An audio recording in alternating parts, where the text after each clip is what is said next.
Hello, Leonid. Thank you very much for being with us today. Hello. Thank you very much.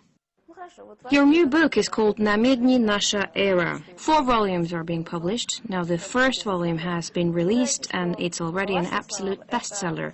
In your own words, it's a book about a passing away Soviet civilization substituted by a Russian one. Now in the West, they would argue as there is no practical difference between these two civilizations. What is the difference? Actually, I also believe the difference is not big. It happened that the Soviet reality appeared to be a matrix for a Russian one. Today's Russia did not even try to recreate pre-revolutionary Russia, as the Baltic and Eastern European states tried to do this, sometimes even fondly. They wanted with a click, like in a TV montage, to go back to a previous joint, the year of 1939 to 1940, and from their start, the recreation of past times. It wasn't the case for present-day Russia. Even in the time of Yeltsin, there was no condemnation of the Soviet Union, Soviet civilization, and Soviet coordinates. They had never happened, much less during the later time. A critical attitude to the Soviet Union was only taken during perestroika, in the time of glasnost. There are many reasons for this, but there's only one conclusion. The Soviet Union appeared to be the only past which most Russians perceived as theirs. It was the only starting point from which you could continue something.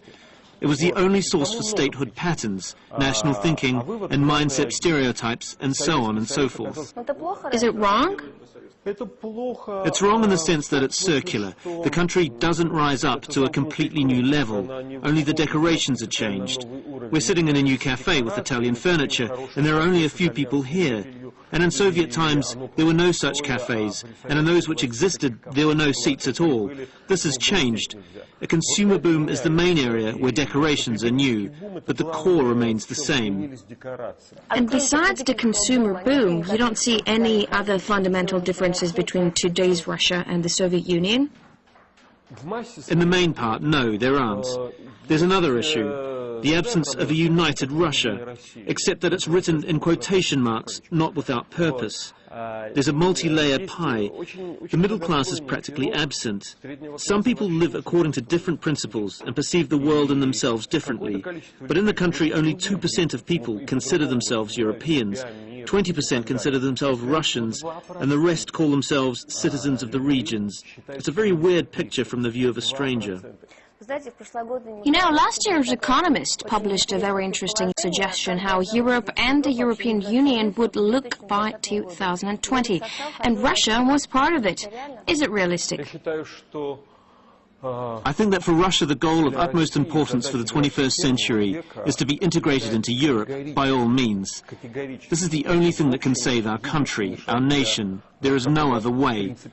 As Ivan Turgenev used to say, of course a Russian duck is not like any other duck in Europe, but still it's a duck and it breathes through lungs, not through gills.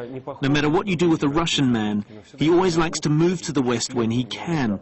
Even now, during this consumer boom, I don't see people eager to wear Chinese clothes or an Indian sari. We're not an Asian country. Our mentality is not Asian. All our concepts regarding what it means to have a good life come from Europe. Now let's go back to the book. It lists the most important events of the last 40 years. From your point of view as the author, what makes an event important? From the author's point of view, it is my position as an author. Say, tourism in 1963. Is it a major event or not? Yes, it is. Why? Because people want to get out of the city. They can go to Siberia, into a new clear area where we can build a new country, things like that. People wanted to get away from lies, from the city life, from their jobs. They found true friendship and love here in romantic settings. This place was free from daily chores, free from the Communist Party and the government. All right, well, besides global tendencies and important events, you do have funny characters, trends like stilettos and miniskirts represented in your book. Of course, absurd, serious. Soviet historiography says, how can you put the Prague Spring next to miniskirts? Well, it was right next to miniskirts. Here's a picture of Prague and Soviet tanks in Prague. Those girls that confronted tanks in Prague wore miniskirts. That also was their concept of freedom. just as Alexander Dubček's concept of socialism with a human face was their idea of freedom. There's nothing wrong with it. All these things have an effect on human life. For example, Ronald Reagan believed that all men who had zippers on their pants instead of buttons were homosexuals. That's what his generation thought. It was considered unmasculine, like wearing women's clothes. Tights produced a revolution in people's minds. It was literally like the French Revolution. Everything changed. Sexuality, the concept of female beauty, the limits of how far man's hand can go, and so on. Your book, just like your former program, covers the period up to 2000 inclusive. Yes, inclusive. What was the main event of 2008, in your opinion? This is a multi-purpose method, actually. I've proved a long time ago that 22 to 28 phenomena happen every year. This year certainly includes Obama, the war in Georgia, the economic crisis, Medvedev, and iPhone, obviously. But perhaps iPhone will be credited to the last year, when it was on the grey market in Russia, not on the white one as this year, which caused a real furore.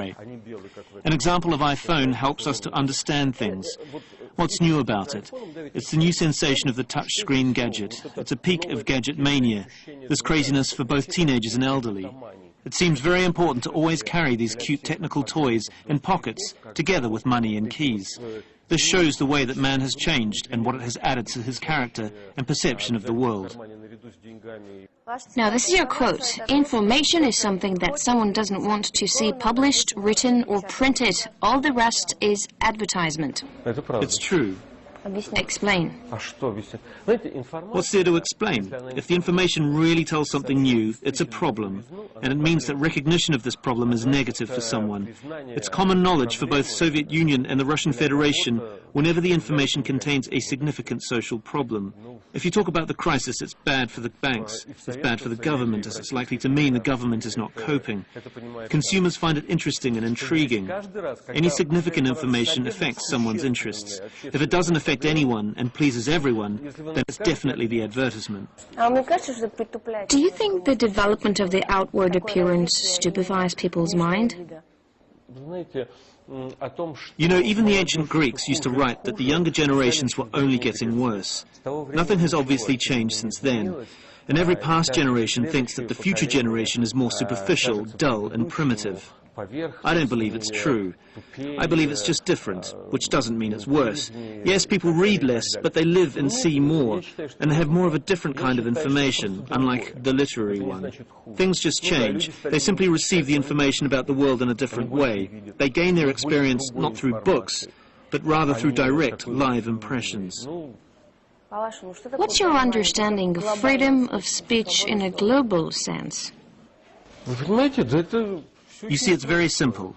It just means an editorial policy which depends on a particular editorial body and on nothing else. I don't suggest that we should tell everything. There are different formats of publishing and different understandings of what's too much and what's not sufficient. I'd always worked on such decisions both on television and in Newsweek. How we should present one topic or another. There are really different ways for it. But each one of us knows that in one case we act professionally only, and in the other we also proceed from what will be said and how it will be taken, and what has been said about not touching this or that issue. Freedom implies freedom. It's like seeing a giraffe. You'll always recognize it once you've seen it. What about the saying that the end justifies the means? Of course it does. Our goal is to inform. It is our goal to demonstrate the full picture of the world. I was even in the Vremya program of the First Channel for the first time in my life. I was commenting on a euthanasia event practically live on air, or at least the visual information was being displayed as live. So what? Unfortunately, death is part of life. There is a problem of euthanasia. This is obviously not the first time you've heard about it, and you'd like to have an idea of what it's like. All the rest is an issue of tact and style and relevance. See, if people were shown 50 years ago a photo of a little girl running and crying because her dress had been burnt, their reaction would have been, you cannot have a naked little girl, especially from the front, on a photo. But we cannot see a picture of the war in Vietnam without this photo. We would not have understood a thing about the war in Vietnam if not for this photo, which had been taken 40 years ago. It's the same thing here. Are you more of an editor, a journalist, an analyst? I'm definitely a journalist. When I'm moving my pen across paper, I know that I'm doing my job. Then I always feel good and comfortable. At the end of a day, I know that my day was fruitful.